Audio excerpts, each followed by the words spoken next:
साथियों, जय भीम, जय भारत, जय संविधान। में बहुजन दस्तक एंड कॉन्स्टिट्यूशन चैनल से गौतम रत्ना, और आज हम बात कर रहे हैं बिरसा मुंडा जी के बारे में, जिनका आज जन्मदिन है।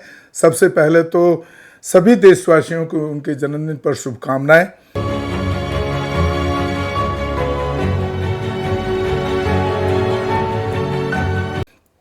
मैं बिरसा मुंडा जी की जो पूरा जीवनी है वो आपको बताने वाला हूँ। उनके काम क्या थे, उन्होंने क्या क्या किया देश के लिए, और ख़ास तौर से आदिवासी जनजातीय समुदाय आज उनको एक भगवान के रूप में देखता है। और उसके बाद मैं अब आपको सारी उनके पूरी जीवनी जो बताने वाला हूँ।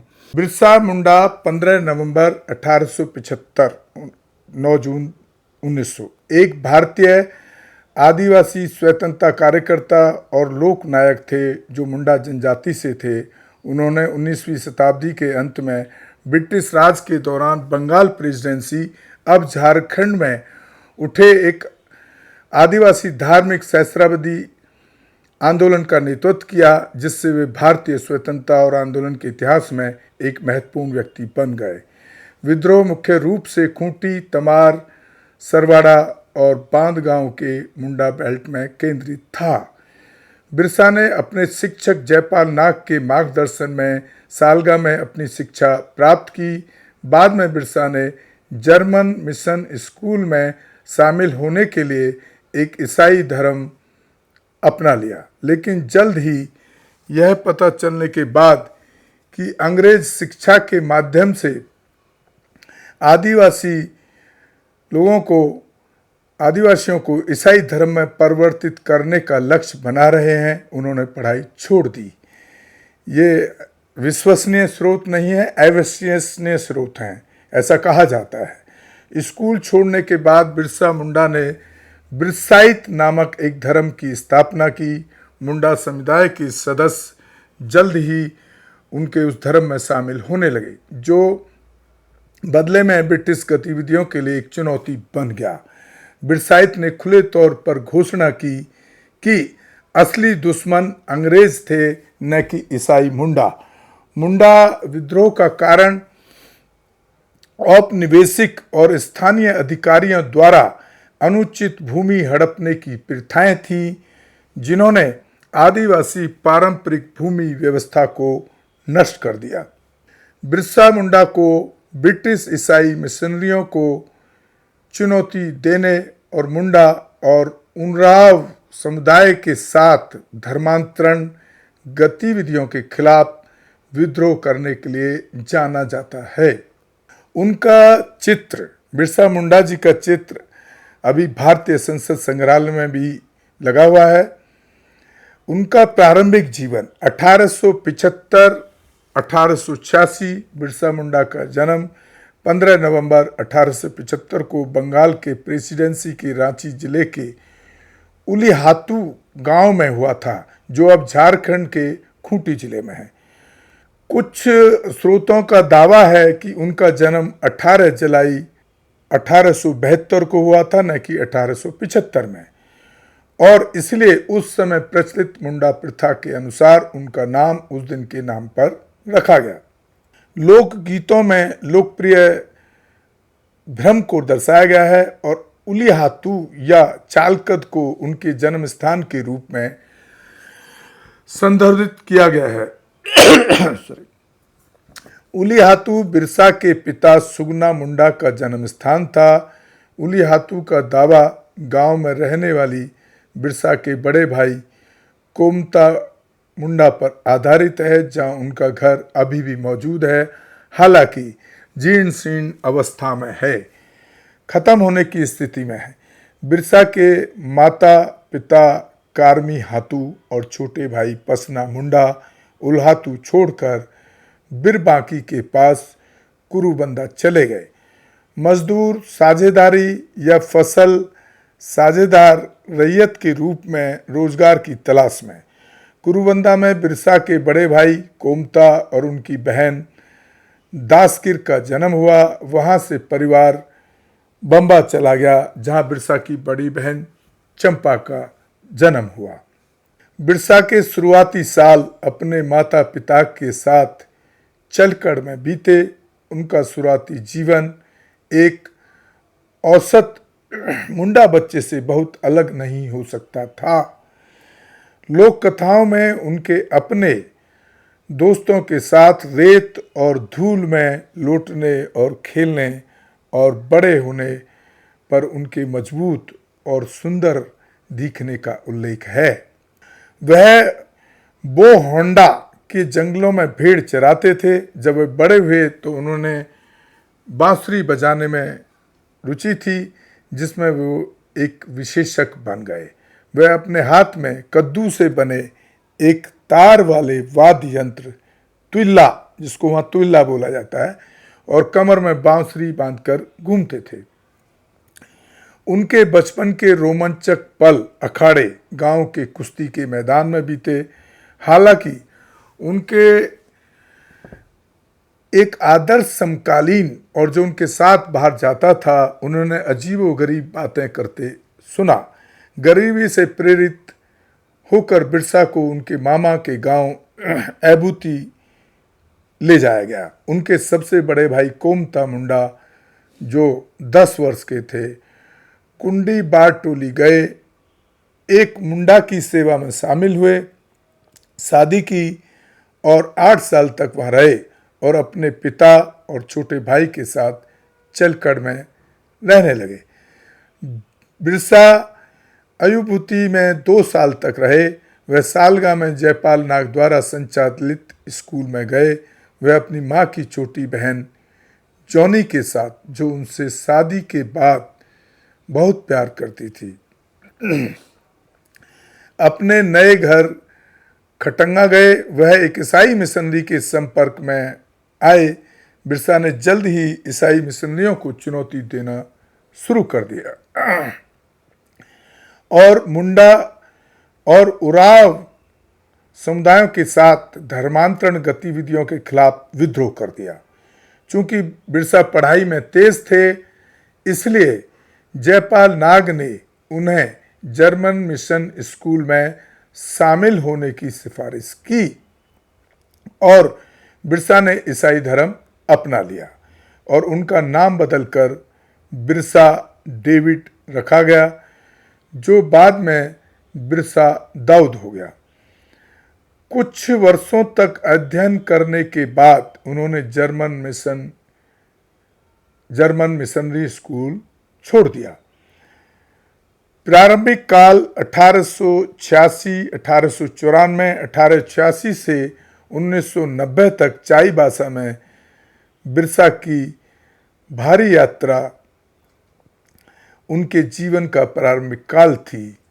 इस अवधि में जर्मन और रोमन कैथोलिक ईसाई आंदोलन की झलकियां हैं। स्वतंत्रता संग्राम के आदर्श सुगना मुंडा ने अपने बेटे को स्कूल छुड़वा दिया। 1890 में चाईबासा छोड़ने के तुरंत बाद सासा और उनके परिवार ने जर्मन स्कूल के मठाधीशों को छोड़ दिया, ईसाइयों को छोड़ दिया और अपने मूल पारंपरिक जनजातीय धार्मिक प्रणाली में वापस आ गए। बिरसा मुंडा की मूर्ति से उन्होंने सरदार आंदोलन के आख्यान गेर बेरा को छोड़ दिया। उन्होंने पोरहाट क्षेत्र में गिदोन और पीरिंग के नेतृत्व में संरक्षित वनों में मुंडाओं के पारंपरिक अधिकारों पर कब्जा कर लिया, जो कि प्रचलित असंतोष से उपजी आंदोलन में भाग लिया। 1893-94 के दौरान सरकार के स्वामित्व वाली सभी बंजर भूमि को भारतीय वन अधिनियम 7 1882 के अंतर्गत संरक्षित वनों में बदल दिया गया। लोहरदगा की तरह पश्चिमी सिंहभूम में भी वन विहार अभियान शुरू किया गया और वनवासी कॉलोनी के अधिकारों को निर्धारित करने के उपाय किए गए। समूह में अजाब के खंडों का निर्माण किया गया, जिसमें गांव की भूमि और समुच्चय के लिए पूरे समुदाय के लिए उपयुक्त खेती बंजर भूमि शामिल थी। 1894 में बिरसा एक मजबूत युवा, चतुर और बुद्धिमान बन गए और उसने बारिश से क्षतिग्रस्त गेरबेरा को डोमबाड़ी तालाब की गोद में ले लिया। पश्चिमी सिंहभूम जिले के समवारा गांव की यात्रा के दौरान उन्होंने एक खास दोस्त से मुलाकात हुई। उनके माता पिता ने दोस्ती और शादी के बारे में अपनी बात बताई। बाद में जेल से बाहर आने पर उन्होंने उसे अपनी प्रीति वफादारी नहीं दी और उसे छोड़ दिया। एक और महिला जिसने अपनी सेवा में चालक किया वह मैथियस मुंडा की बहन थी। जेल से होते हुए रिहा होने पर कोसर के मथुरा मुंडा की बेटी, जिसे काली मुंडा ने रखा था, और जयरू के जग मुंडा की पत्नी ने बिरसा की पत्नियां बन गईं पर जोर दिया। उन्होंने उन्हें डांटा और जग मुंडा की पत्नी को उनके पति के पास भेज दिया। बिरसा के साथ रहने वाली एक और प्रसिद्ध महिला बुरंडी की साली थी। बिरसा ने अपने जीवन के अंतिम चरण में एक पत्नीत्व पर जोर दिया। बिरसा किसानों के सबसे पुराने सिद्धांत तबके से उठे और रैयत में, जिसमें उनके नाम के विपरीत मुंडारी खुंडकट्टी प्रणाली में बहुत कम अधिकार प्राप्त थे, जबकि सभी संस्थापक राजवंश के सदस्यों के एकाधिकार में थे। रैयत फसल साजे डॉन से बेहतर नहीं थी। बिरसा के अनुभव में एक युवा लड़के के रूप में रोजगार की तलाश में एक स्थान से दूसरे स्थान पर जाने से उन्हें कृषि, प्रश्न और वन मामलों में नील मिला। वह निष्क्रिय दर्शक नहीं थे, बल्कि अन्यत्र चल रहे आंदोलन में एक सक्रिय। बिरसा को पारंपरिक आदिवासी संस्कृति को पुनर्जीवित करने का श्रेय दिया जाता है, जो ब्रिटिश ईसाई मिशनरी कार्यों से सबसे अधिक नकारात्मक रूप से प्रभावित थी। उनके संप्रदाय के कई आदिवासी पहले ही ईसाई धर्म अपना चुके थे। उन्होंने चर्च और कर लगाने और धर्म परिवर्तन जैसी उसकी प्रथाओं का विरोध और आलोचना की। कहा जाता है कि 1895 में बिरसा को एक सर्वोच्च ईश्वर का दर्शन हुआ था। वह खुद एक उपदेशक और अपने पारंपरिक आदिवासी धर्म के प्रतिनिधि बन गए और जल्द ही उन्होंने एक आरोग्य दाता, चमत्कारी और उपदेशक के रूप में ख्याति अर्जित कर ली। मुंडा, उर्राव और खारिया लोग उनसे मिलने और अपनी बीमारियों से ठीक होने के लिए चलकाड़ आते थे। बरवारी और चचेरी तक की उर्राव और मुंडा आबादी बिरसा के प्रति आश्वस्त हो गई। समकालीन और बाद के लोकगीत बिरसा के अपने लोगों पर जबरदस्त प्रभाव, उनके आगमन पर उनकी खुशी और उम्मीदों को याद करते हैं। धरती आबा का नाम है, हर किसी की जुबान पर था। बिरसा मुंडा ने आदिवासी लोगों को उनकी मूल पारंपरिक आदिवासी धार्मिक प्रणाली का पालन करने की सलाह देना शुरू कर दिया। उनकी शिक्षाओं से प्रभावित होकर वे जनजातीय लोगों के लिए एक संत बन गए और लोग उनका आशीर्वाद लेने आने लगे। आदिवासी आंदोलन बिरसा मुंडा का नारा ब्रिटिश राज को धमकी देता था। अबुआ राज अते जाना, महारानी राज टुंडू जाना, रानी का राज समाप्त हो और हमारा राज स्थापित हो, ये नारा बिरसा मुंडा जी ने देना शुरू किया। झारखंड, उड़ीसा, बिहार, पश्चिम बंगाल और मध्य प्रदेश के इलाकों में आज भी उन्हें याद किया जाता है। ब्रिटिश औपनिवेशिक व्यवस्था ने आदिवासी कृषि व्यवस्था को सामंती राज्य में बदलने की प्रक्रिया को तेज कर दिया। चूंकि आदिवासी अपनी आदिम तकनीक से अधिशेष पैदा नहीं कर सकते थे, इसलिए छोटा नागपुर के प्रमुखों ने गैर आदिवासी किसानों को जमीन पर बसने और खेती करने के लिए आमंत्रित किया। इससे आदिवासियों के पास मौजूद जमीनें अलग थलग पड़ गईं। ठेकेदारों का नया वर्ग अधिक लालची किस्म का था और अपनी संपत्ति का अधिकतम लाभ उठाने के लिए उत्सुक था।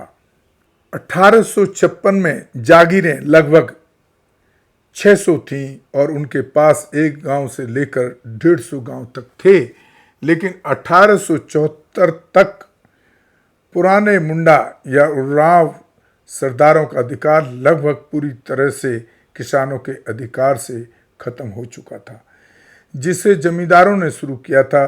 कुछ गांवों में उन्होंने अपने मालिकाना हक पूरी तरह से खो दिए थे और खेत मजदूरों की स्थिति में आ गए थे। कृषि विघटन और संस्कृति परिवर्तन की दोहरी चुनौतियों का सामना करते हुए बिरसा ने मुंडा के साथ मिलकर अपने नेतृत्व में विद्रोह और बगावत की एक श्रृंखला के माध्यम से जवाब दिया।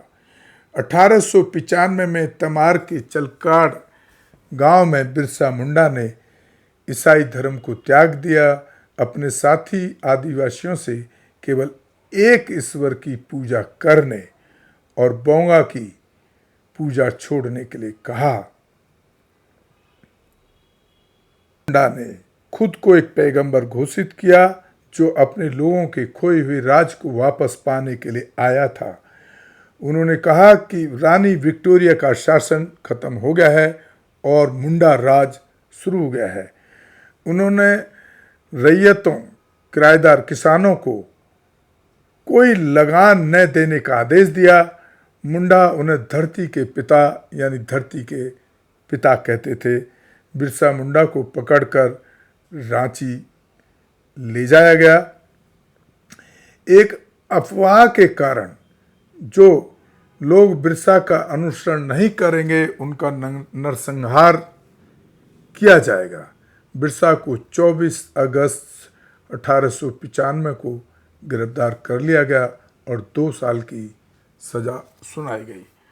28 जनवरी 1898 को जेल से रिहा होने के बाद वे अपने अनुयायियों के साथ रिकॉर्ड इकट्ठा करने और मंदिर के साथ नस्लीय संबंध फिर से स्थापित करने के लिए चुटिया गए।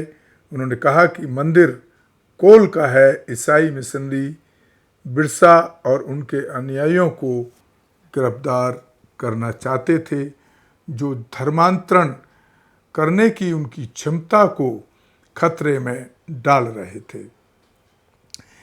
बिरसा 2 साल तक भूमिगत रहे, लेकिन कई गुप्त बैठकों में भाग लेते रहे।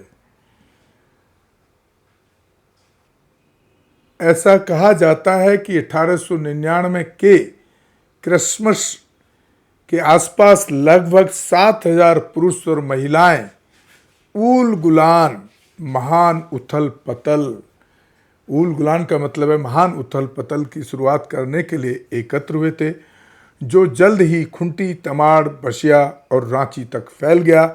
मरहू में एंग्लिकन मिशन और सरवाड़ा में रोमन कैथोलिक मिशन मुख्य लक्ष्य थे।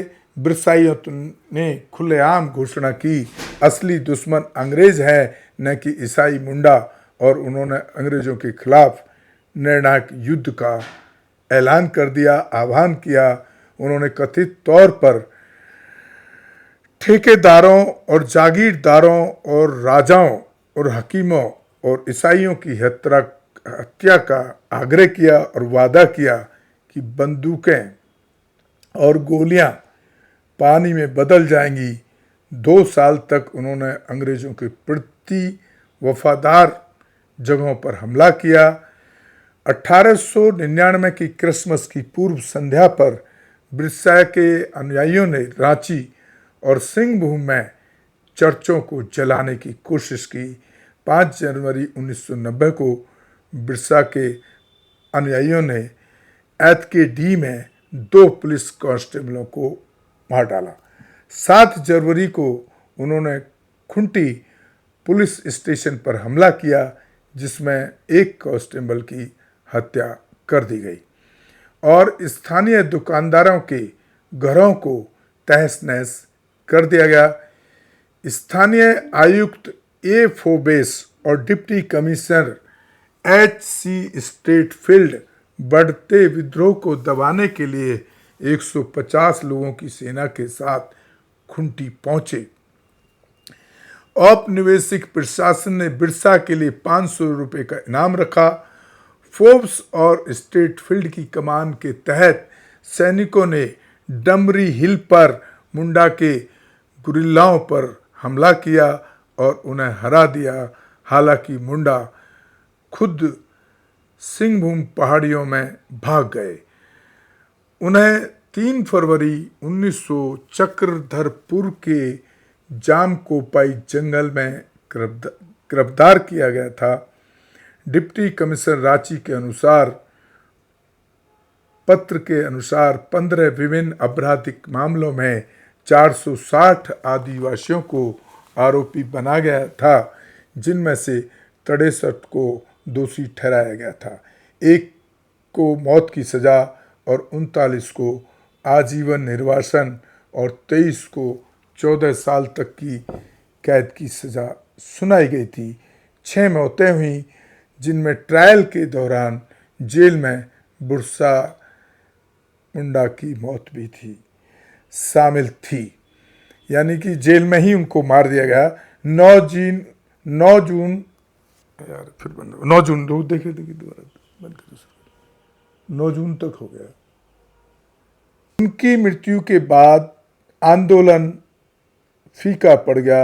1908 में औपनिवेशिक सरकार ने छोटा नागपुर काश्तकारी अधिनियम CNT पेश किया, जो आदिवासी भूमि को गैर आदिवासियों को हस्तांतरित करने पर रोक लगाता है।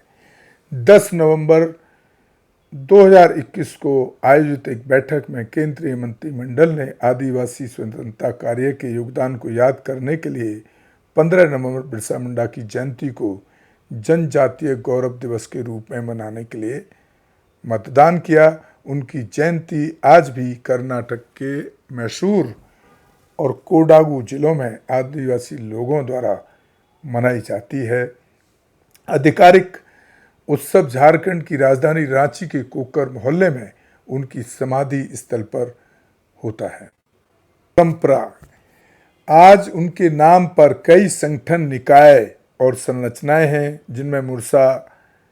जिनमें Birsa Munda airport Ranchi, Birsa Institute of Technology Sindri, Birsa Munda International Hockey Stadium Rourkela दुनिया का सबसे बड़ा हॉकी स्टेडियम, बिरसा मुंडा वनवासी छात्रावास कानपुर, सिद्धो कानू बिरसा विश्वविद्यालय पुरलिया, बिरसा कृषि विश्वविद्यालय शामिल है। बिहार रेजिमेंट का युद्ध नारा बिरसा मुंडा की जय, बिरसा मुंडा की जय। उल गुलान की प्रतिमा झारखंड में बिरसा मुंडा की प्रस्तावित 150 फीट ऊंची प्रतिमा है, जिसे क्षेत्र के घरों से एकत्र किए गए पत्थरों से बनाया गया। रांची में national university of study and research in law का वार्षिक कॉलेज उत्सव उल गुलान बिरसा मुंडा के स्वतंत्रता संग्राम से प्रेरित है। क्रम के निर्देशक गोपी नैनार बिरसा मुंडा के जीवन पर तमिल में एक फिल्म का निर्देशन करने के लिए तैयार हैं।